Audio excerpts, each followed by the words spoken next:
Crecí en Fairbanks, Alaska. Fairbanks es más o menos como la mayoría de las ciudades de los estados del sur, rodeada por la típica nada helada de Alaska. Como muchos jóvenes, me alisté en el ejército a los 18 años. Para 2002, me encontraba destinado en Fairbanks, en Fort Wainwright. Era una época extraña para el ejército tras el 11 de septiembre.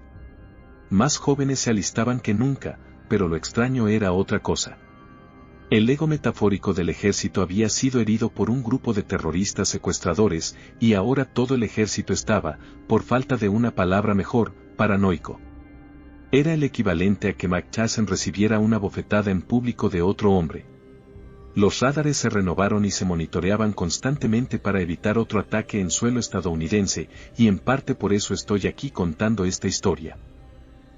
El 13 de marzo de 2002, múltiples radares militares y civiles detectaron un objeto que ingresó al espacio aéreo de Alaska y presumiblemente se estrelló en el cercano refugio de vida silvestre Yukon Flats. Fui seleccionado junto con otros 10 hombres por uno de nuestros superiores para lo que llamaban una misión de búsqueda y rescate. Básicamente, localizar el objeto estrellado. Algunas cosas eran extrañas en la operación. Se trató casi como un ejercicio completo. Nos dijeron que nos vistiéramos para la guerra. En ese momento, supuse que era por el estigma que rodeaba a los accidentes de avión sospechosos, pero ahora no estoy tan seguro. Otra razón por la que todo era tan extraño fue que uno de los oficiales de mayor rango en la base, Hatfield, nos acompañaría en esta misión. Eso no tenía sentido para mí entonces. ¿Por qué enviarían al viejo Hatfield al medio de una tierra helada para identificar un accidente aéreo, cuando Brown era más que capaz? Pronto tendría respuestas para eso también. El viaje en helicóptero fue más corto de lo esperado. En un helicóptero íbamos yo, Hatfield, Brown, Flynn, Bradshaw y Dabbs, en el otro, el segundo al mando de Brown, Anderson, quien ahora era el tercero al mando en esta misión, junto con Carter, Ramos, Smith, Wallace y Morgan. Y por supuesto, 2 pilotos. Hatfield era un hombre tranquilo y de buenos modales. Siempre fue respetado y temido en las filas como líder. Pero cuando cruzamos la última cresta y vimos lo que habíamos venido a buscar, cambió. La vista que nos encontramos, mientras la luna iluminaba esa noche oscura de Alaska, era un enorme cilindro gris oscuro ardiendo en llamas en un claro rodeado de nieve, árboles y un estanque cercano. Era más o menos del tamaño de un 747, pero no se veían alas ni sistemas de propulsión. A primera vista, pensé que era un avión experimental, ya fuera de aquí o de Rusia. La nueva actitud de Hatfield contaba una historia completamente diferente. «Eso es un puto avión enorme», dijo Dabbs, encontrándose con la mirada de pura furia y molestia de Hatfield. Lo miró fijamente en un silencio incómodo mezclado con el ruido de las hélices, hasta que gruñó. «Sí, ojalá fuera un avión». Cuando finalmente aterrizamos, quedó claro para todos lo que estábamos enfrentando. Ninguno quería decirlo. Lo entendimos en silencio y seguimos las órdenes que Hatfield nos ladró con furia. Aterrizamos y nos ordenó acercarnos al objeto con las armas listas, mientras las llamas circundantes comenzaban a apagarse rápidamente, abrumadas por las temperaturas gélidas. Hatfield nos ordenó detenernos cuando sintiéramos que estábamos lo suficientemente cerca. Fue entonces cuando todos parecimos notar a un transeúnte caminando hacia nosotros con las manos levantadas en una mezcla de saludo y rendición. Hatfield parecía molesto más que nada cuando aterrizamos, y la presencia de ese hombre lo enfureció aún más. ¿Pueden creer esto?, dijo el hombre mayor. ¿Siquiera saben qué demonios es esto? Hatfield miró al suelo un momento, negó con la cabeza y luego se acercó a estrechar la mano del hombre. ¿Qué vio exactamente aquí esta noche, señor?, preguntó Hatfield con una sonrisa abrumadoramente sarcástica. Sudaba casi profusamente en la fría noche de Alaska. Bueno, dijo el transeúnte, mi casa está un poco en esa dirección. Escuché el choque y estoy viendo exactamente lo mismo que vi cuando vine. Hatfield lo miró directamente a los ojos todo el tiempo, sonriendo y asintiendo como un loco. Y eso debe explicar la siguiente acción de Hatfield. Esa no es la respuesta que buscaba, amigo, dijo Hatfield. Esto provocó una expresión de confusión en el rostro del transeúnte, similar a la que tendría después de que Hatfield sacara una pistola y le disparara 4 veces en el pecho. Todos nos quedamos en shock y al mismo tiempo comprendiendo. Acababa de asesinar a un hombre inocente, pero todo por el bienestar percibido del resto de la humanidad. Que esto sea una lección para todos los que no entienden, dijo Hatfield. Nadie debe enterarse de lo que sucede o sucedió aquí esta noche, a menos que sus superiores les pregunten, o de lo contrario podrían terminar como este hombre, que trágicamente murió en un accidente de casa hace un minuto. Ninguno de nosotros era nuevo en el ejército. Sabíamos que, a pesar de todas las cosas turbias que veíamos en nuestro servicio, nuestra mejor opción era seguir órdenes y no hacer preguntas. Hablando de seguir órdenes, Hatfield rompió el silencio y nos ordenó investigar el objeto estrellado. Se había partido en varias secciones, pero permanecían adyacentes entre sí. Entramos por la rotura más cercana a lo que suponíamos era el frente. El interior era directamente de una película de ciencia ficción. Las paredes de la alargada sala de control estaban cubiertas de tecnología desconocida y escritura extraña. Debería haberlo previsto. Pero la vista de 2 cuerpos humanoides encorvados contra la pared a mi derecha me asustó bastante. Los seres medían alrededor de 1,5 metros, delgados, con piel gris pálida y extremidades largas. Al verlos, Brown soltó una exclamación. Bueno, ¿no es una sorpresa? Son los putos padres de E.T. Hatfield les echó un vistazo y murmuró enojado. De todas las personas que podrían haber tenido que lidiar con esta mierda, tenía que ser yo. Sacó su radio para hablar con el piloto del helicóptero. Guardián 1, aquí Hatfield. ¿Me copia? Cambio. Guardián 1 copia, Hatfield. ¿Cuál es su estado?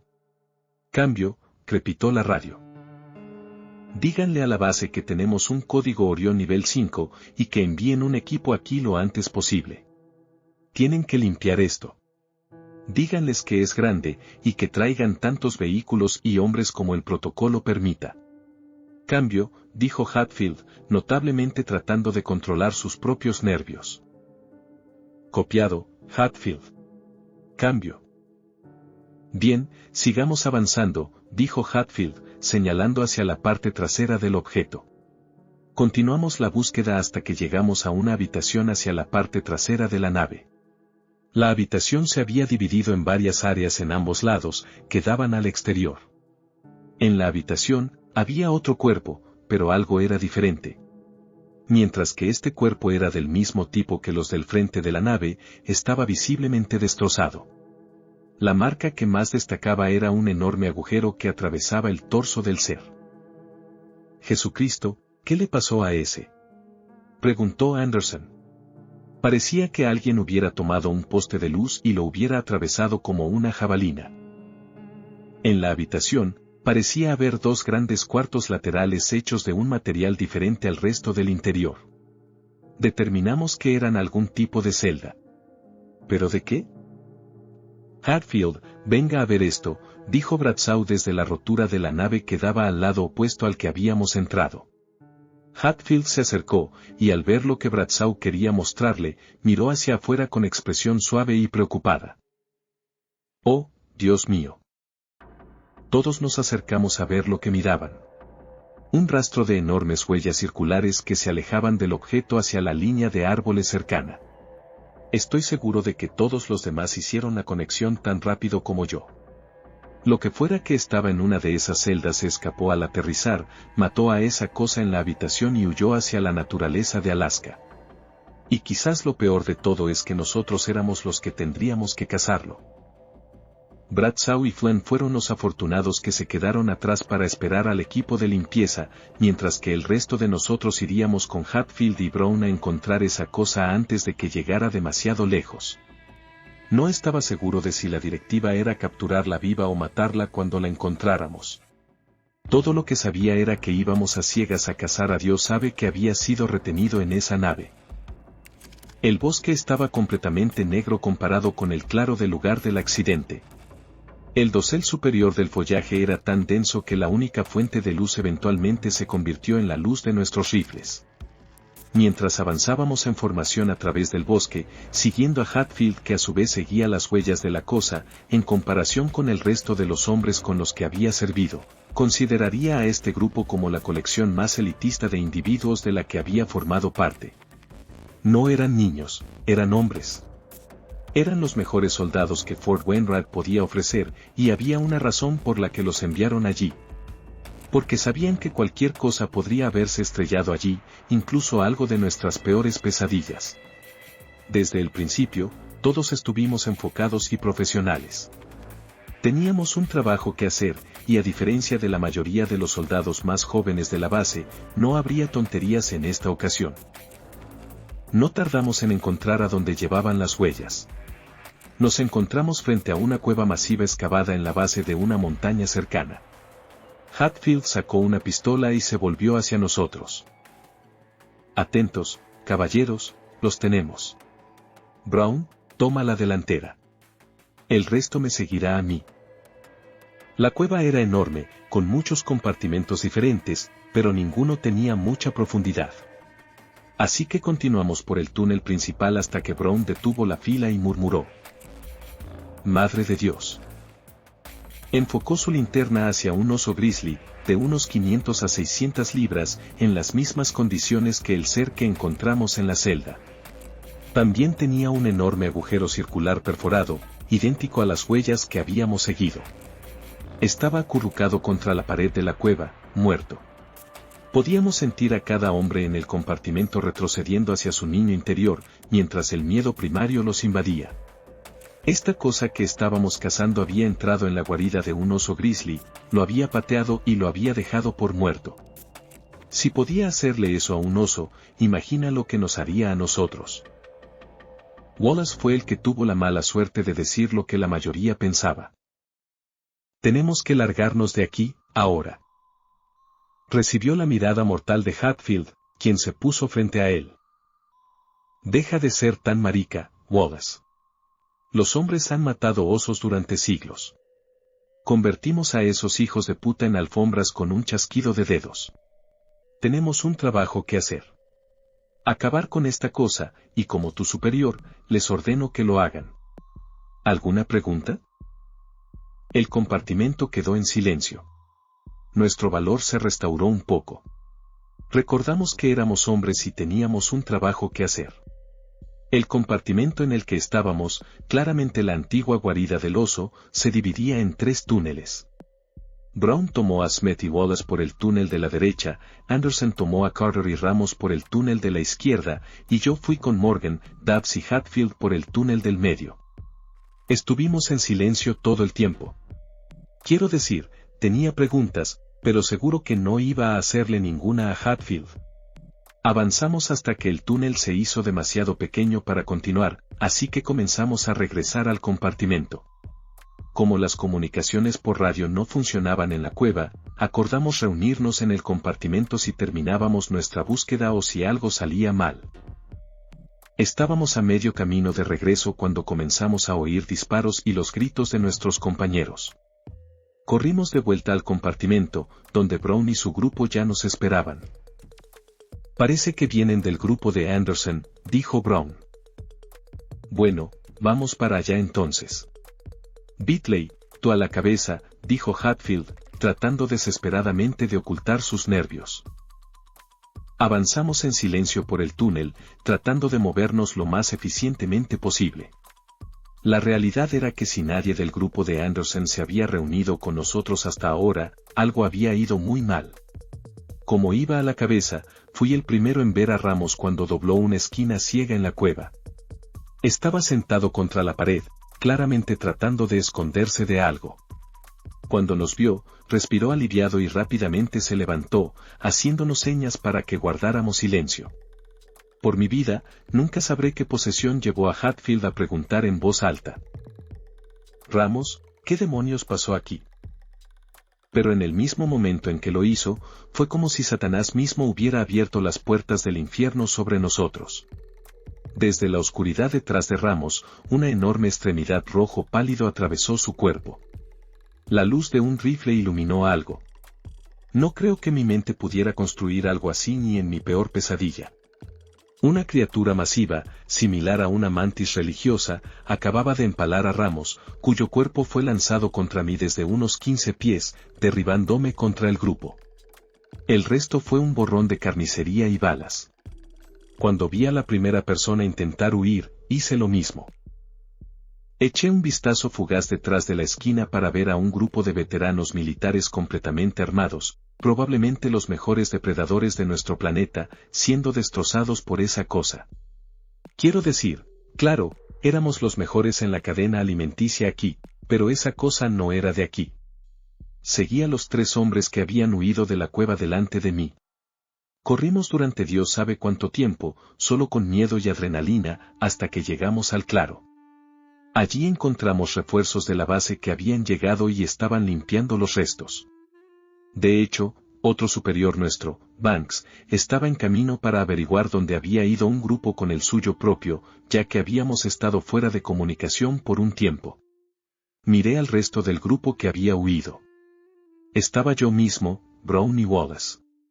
Había habido otro, pero no estábamos seguros de quién era ni dónde estaba. Caballeros, ¿qué pasó con Hatfield y el resto de su grupo?, preguntó Banks. Brown, de alguna manera, estaba en un estado mental en el que podía responder. Están muertos, señor. Hay algo ahí fuera, algo de esa nave, y no pudimos detenerlo. Banks estaba extrañamente tranquilo al oír esto. ¿Y dónde está esa cosa ahora, Brown? Lo seguimos hasta una cueva y allí ocurrió, dijo Brown. Banks asintió. Caballeros, pasaron la tarde en la base hoy, 13 de marzo de 2002. Durante ese tiempo, ocurrió un accidente que provocó la pérdida de Hatfield y el resto de su grupo. La naturaleza del accidente hizo imposible recuperar los cuerpos. ¿Está claro? Todos asentimos. Había terminado para ellos, y finalmente había terminado para nosotros.